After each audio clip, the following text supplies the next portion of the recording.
नमस्कार दोस्तों। राष्ट्रपति ट्रंप ने अपने करीबी विश्वास पात्र सर्गेई ग्रुएव को अमेरिका का भारत में राजदूत नियुक्त किया है। राजदूत होने के अलावा ग्रुएव दक्षिण और मध्य एशियाई मामलों के लिए अमेरिका के विशेष दूत भी होंगे। उनकी दूसरी भूमिका उनकी पहली भूमिका से कहीं अधिक महत्वपूर्ण होगी। मैं इसके बारे में थोड़ी देर में चर्चा करूंगा। साथ ही कृपया ध्यान रखें कि ग्रुएव का जन्म ताशकंद में हुआ था और इसलिए वर्षों से वे अपने जन्मस्थान के क्षेत्र में हो रहे विकास से जुड़े रहे होंगे। अब अधिकांश भारतीय विश्लेषक इस नियुक्ति से बहुत नाराज हैं और सही भी हैं, क्योंकि ट्रंप ने जो किया है वह असाधारण है। किसी भी अमेरिकी राजदूत को कभी भी इस तरह की विस्तारित भूमिका नहीं दी गई है। तो भारतीय विश्लेषकों का निष्कर्ष है कि ऐसा करके ट्रंप ने अमेरिका भारत संबंधों को कमतर कर दिया है, जो कि सही है और इसके दो कारण हैं। पहला, ट्रंप की विदेश नीति में भारत की कोई रणनीतिक भूमिका नहीं है। दूसरा, ट्रंप व्यक्तिगत रूप से भारत से नाराज हैं और यह मायने रखता है। मैं संक्षेप में दोनों बिंदुओं पर बात करूंगा। तो चलिए पहले ट्रंप की विदेश नीति की बात करते हैं, जो है मागा यानी मेक अमेरिका ग्रेट अगेन। मैं बस 3 ऐसी बातों को छूना चाहता हूं जो मेरी चर्चा के लिए प्रासंगिक है। पहली बात यह है कि मागा के तहत ट्रंप निर्माण कार्य को वापस अमेरिका लाना चाहते हैं और उनका मानना है कि इसे करने का एक तरीका टैरिफ शुल्क लगाना है। दूसरी बात यह है कि वे खुद को एक शांतिकाल के राष्ट्रपति के रूप में दिखाना चाहते हैं, एक ऐसे राष्ट्रपति के रूप में जो युद्ध समाप्त करता है और नए युद्ध शुरू नहीं करता, क्योंकि यह उन्होंने अपने मतदाता आधार से वादा किया है और वह पहले ही दावा कर चुके हैं कि उन्होंने दुनिया में 7 युद्ध समाप्त किए हैं, जिनमें सबसे महत्वपूर्ण युद्ध भारत पाकिस्तान का युद्ध है। उनका कहना है कि अगर उन्होंने युद्ध विराम नहीं कराया होता तो यह परमाणु युद्ध बन जाता। अब अगर यही वह करना चाहते हैं तो निश्चित रूप से उन्होंने चल रहे यूक्रेन युद्ध से एक सबक या एक महत्वपूर्ण अवलोकन जरूर किया होगा। और वह अवलोकन ये है कि आज के बहुध्रुवीय विश्व में 3 महाशक्तियां हैं और वे हैं अमेरिका, चीन और रूस। और एक महान महाशक्ति की एक विशिष्ट विशेषता ये है कि वह अपनी राष्ट्रीय संप्रभुता की रक्षा स्वयं बहुत प्रभावी ढंग से कर सकती है। दुनिया के बाकी सभी देश अपनी संप्रभुता की रक्षा के लिए किसी न किसी रूप में एक या अधिक महाशक्तियों पर निर्भर हैं। तो ट्रंप के लिए सबक यह होगा कि अगर उन्हें शांतिकाल का राष्ट्रपति बनना है तो उन्हें यह पता होना चाहिए कि इन 2 महान शक्तियों यानी रूस और चीन के साथ अमेरिका के संबंधों को कैसे संभाला जाए। और जब हम संबंधों को संभालने की बात करते हैं तो इसका मतलब यह है कि उन्हें इन 2 महान शक्तियों की मुख्य चिंताओं पर पूरी स्पष्टता होनी चाहिए और यह भी कि वे दुनिया के अलग अलग हिस्सों में क्या और किस मकसद से कर रहे हैं। मैं इस विषय पर थोड़ी और बात बाद में करूंगा। और मागा का तीसरा तत्व जो मेरी चर्चा के लिए प्रासंगिक है वो यह है कि वह चीन के साथ एक सुरक्षा और प्रौद्योगिकी की प्रतिस्पर्धा चाहते हैं, लेकिन यह सुरक्षा प्रतिस्पर्धा केवल पश्चिमी प्रशांत तक ही सीमित होनी चाहिए और यहाँ भी वह अपने सहयोगियों के साथ द्विपक्षीय संबंधों को मजबूत करने पर ध्यान दे रहे हैं। उनकी ऑकस और क्वाड जैसी चीज़ों में कोई दिलचस्पी नहीं है। तो जब हम इन सब बातों को देखते हैं तो यह बिल्कुल साफ हो जाता है कि ट्रंप प्रशासन के तहत भारत की कोई रणनीतिक भूमिका नहीं है, जबकि उनके सभी पूर्ववर्तियों की विदेश नीति में भारत की यह भूमिका थी। और वह भूमिका यह थी कि भारत चीन के खिलाफ अमेरिका के लिए एक सैन्य ढाल बनेगा, जिसकी एक खास भूमिका थी जो कि हिंद महासागर क्षेत्र में लड़ाई सहित एक नेट सुरक्षा प्रदाता बनने की थी। अब ट्रंप ऐसा बिल्कुल नहीं चाहते। तो इसका मतलब ये है कि यह पूरी विदेश नीति जो विदेश मंत्री जयशंकर ने भारत के लिए तैयार की है, खासकर जब वह 2019 में मंत्री बने थे, वह बिखर चुकी है, क्योंकि वह पूरी विदेश नीति अपने सारे अंडे अमेरिकी टोकरी में रखने जैसी थी और यह पूरी तरह से अमेरिका द्वारा दी गई उस रणनीतिक भूमिका पर आधारित थी जिसे अब बस छीन लिया गया है। अब दूसरा मुद्दा ये है, जैसा कि मैंने कहा, कि वह व्यक्तिगत रूप से नाराज हैं और यह कोई राज की बात नहीं है कि 30 से भी ज़्यादा बार ट्रंप ये कह चुके हैं कि वही हैं जिन्होंने ऑपरेशन सिंदूर में युद्ध विराम करवाया, उन्होंने भारत और पाकिस्तान के बीच युद्ध का खात्मा किया, एक ऐसा श्रेय जो भारत ट्रंप को देने से इनकार करता है। अब जयशंकर ने कई मंचों पर बात की है। उन्होंने कहा है कि हाँ, दोनों पक्षों के अधिकारी यानी भारतीय अधिकारी और अमेरिकी अधिकारी ऑपरेशन सिंदूर के दौरान एक दूसरे के साथ लगातार संपर्क में थे, लेकिन इसका यह मतलब नहीं है। वह कहते हैं कि अमेरिकियों को मध्यस्थता का दावा करना चाहिए। उन्होंने मध्यस्थता नहीं की, यह उनका कहना है। और फिर वह ये भी कहते हैं, मुझे समझ नहीं आता कि ये टैरिफ क्यों लगाए गए हैं, अब ये 50% टैरिफ हो जाएंगे। 2 दिन बाद 23 अगस्त को रूसी तेल खरीदने पर टैरिफ लगाए गए। इसका कारण बहुत ही सरल है। समस्या टैरिफ की नहीं है, समस्या भारत द्वारा रूसी तेल खरीदने की भी नहीं है। समस्या सीधे शब्दों में कहें तो ट्रंप को सीजफायर का श्रेय न देना है।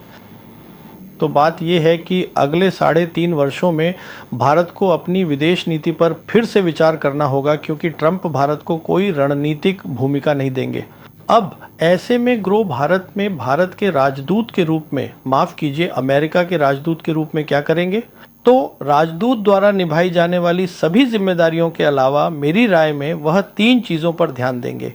पहला, वह 13 फरवरी 2025 के संयुक्त बयान की प्रगति की निगरानी करेंगे, जिसमें भारत ने वादा किया है कि वर्तमान द्विपक्षीय व्यापार, जो लगभग 131 अरब डॉलर है, अगले 5 वर्षों में इसे बढ़ाकर 500 अरब डॉलर किया जाएगा, जिसे मिशन 500 कहा जा रहा है। तो वह इसकी निगरानी करेंगे।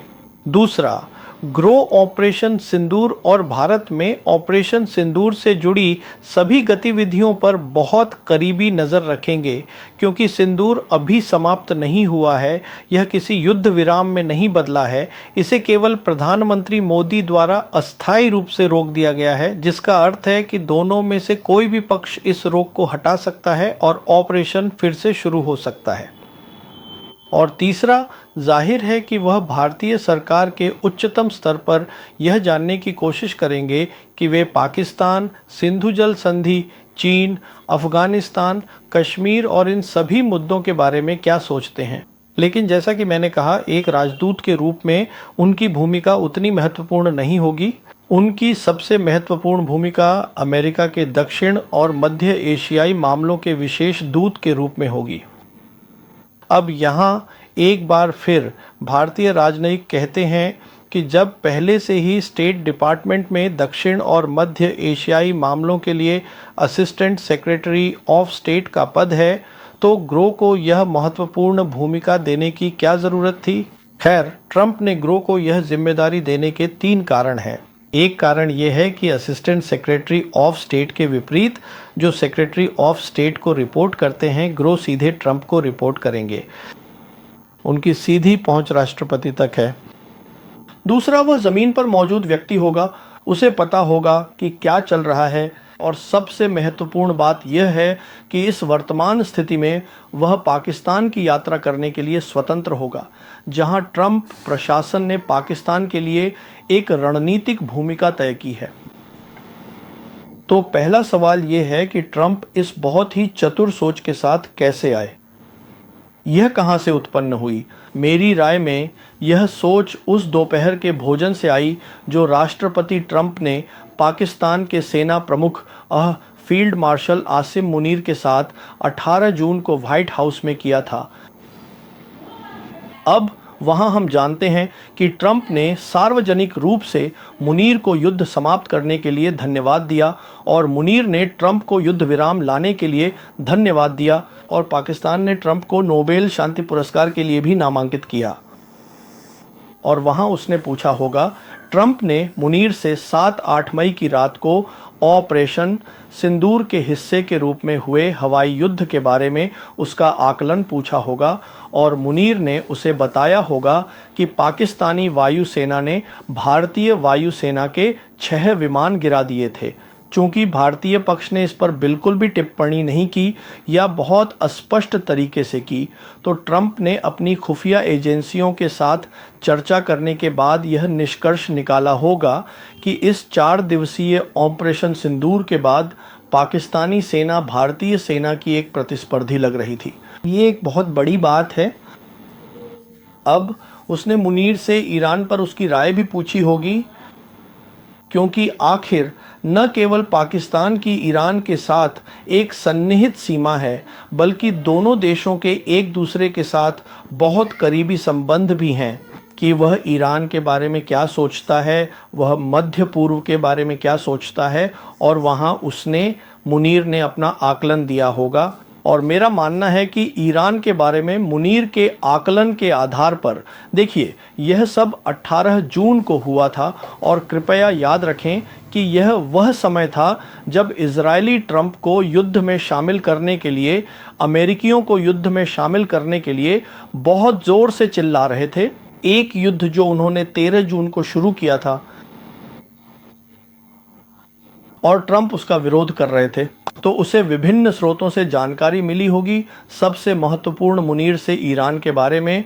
और उसके बाद अब रिपोर्टें हमें बताती हैं कि यह एक फिक्स्ड मैच जैसा था। ईरान की परमाणु सुविधाओं पर अमेरिकियों द्वारा की गई बमबारी एक फिक्स्ड मैच थी, और इसका उद्देश्य इजरायल और ईरान के बीच युद्ध को समाप्त करना था, यह सुनिश्चित करते हुए कि इजरायल की प्रतिष्ठा को कोई नुकसान न हो, और ट्रंप इसमें सफल रहे।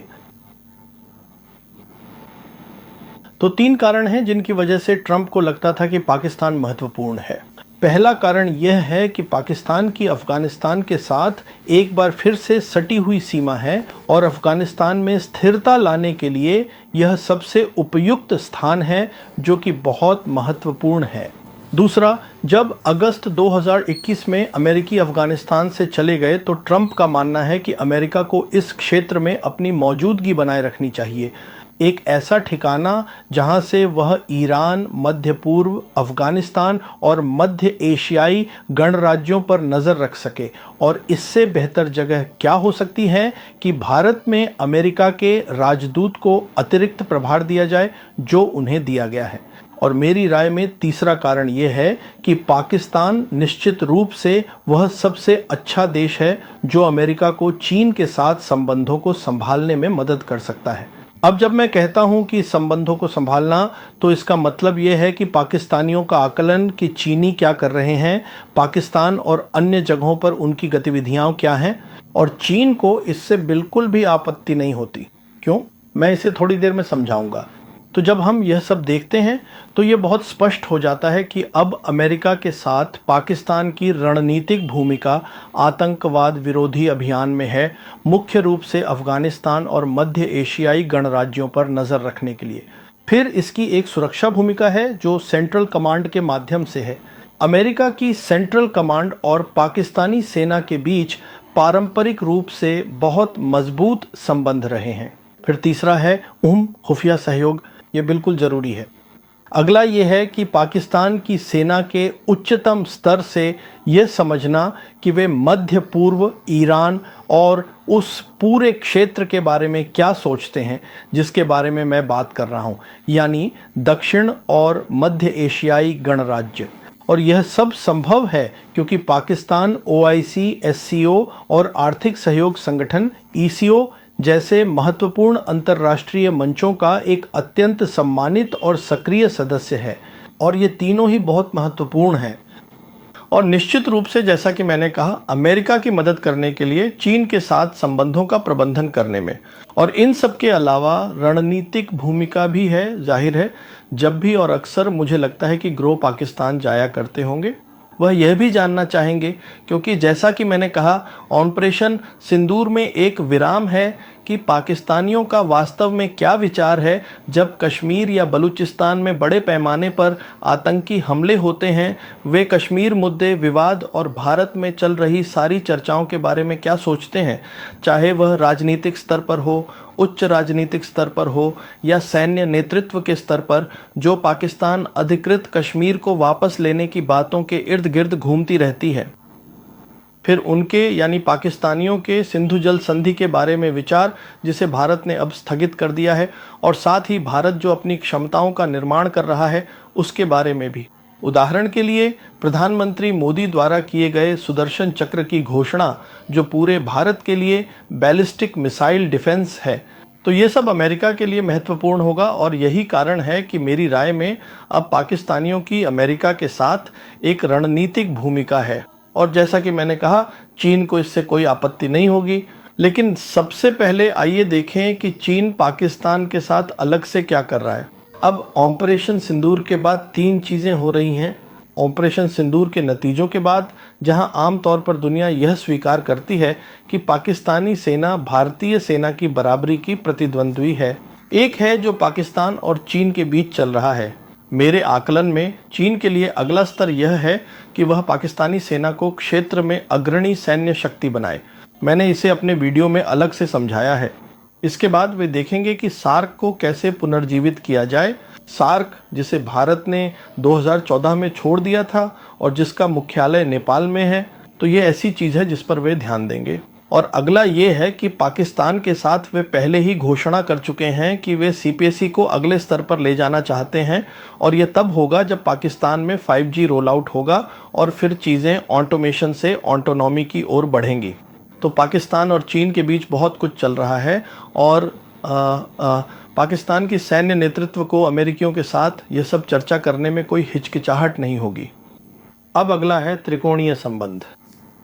माफ़ कीजिए, त्रिपक्षीय संबंध, जिसे हमने हाल ही में वांग यी की अफ़गानिस्तान यात्रा के दौरान देखा, जहां उन्होंने त्रिपक्षीय नेतृत्व से मुलाकात की। अफ़गानिस्तान, पाकिस्तान और चीन, जहां चीनी अफ़गानिस्तान में स्थिरता लाने की कोशिश कर रहे हैं।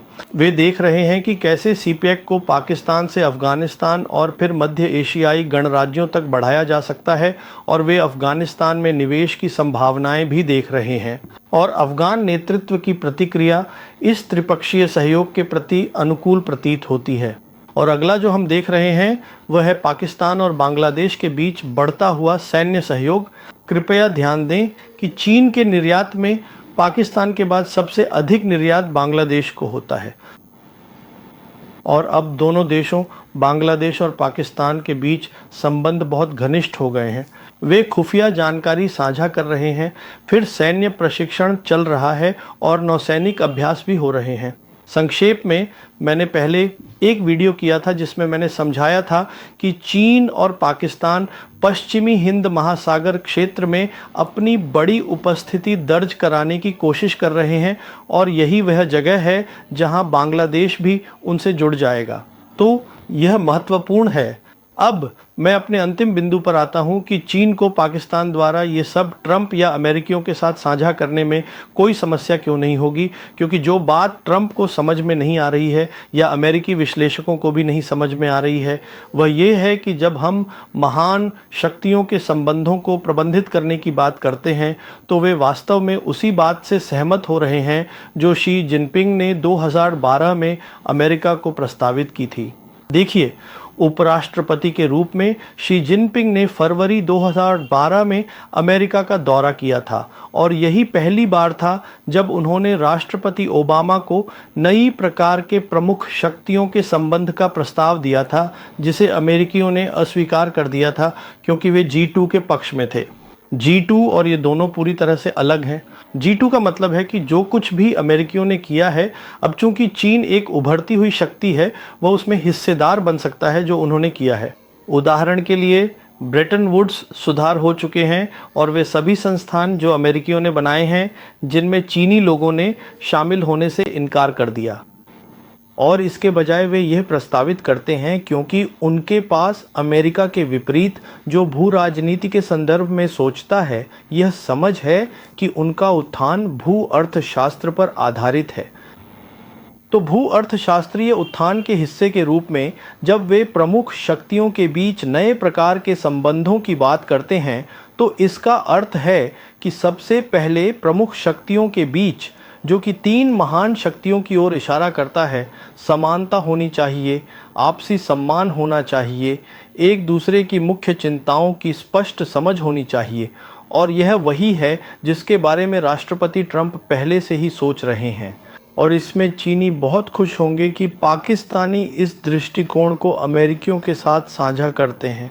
और निश्चित रूप से आखिरी बात यह है कि क्योंकि अमेरिकियों को लगता है और G7 तथा ग्लोबल नॉर्थ को लगता है, वे हमेशा सुरक्षा को शून्य योग खेल के रूप में देखते हैं। जबकि जहां तक चीनी सोच का सवाल है, जैसा कि मैंने कहा, भू अर्थशास्त्र पर आधारित है, ये जीत जीत की बात है। इसका मतलब है कि दोनों पक्ष जीत सकते हैं, हम सब एक साथ जीत सकते हैं। तो वह चरण अभी तक नहीं आया है, लेकिन यह चर्चा किसी और समय के लिए है।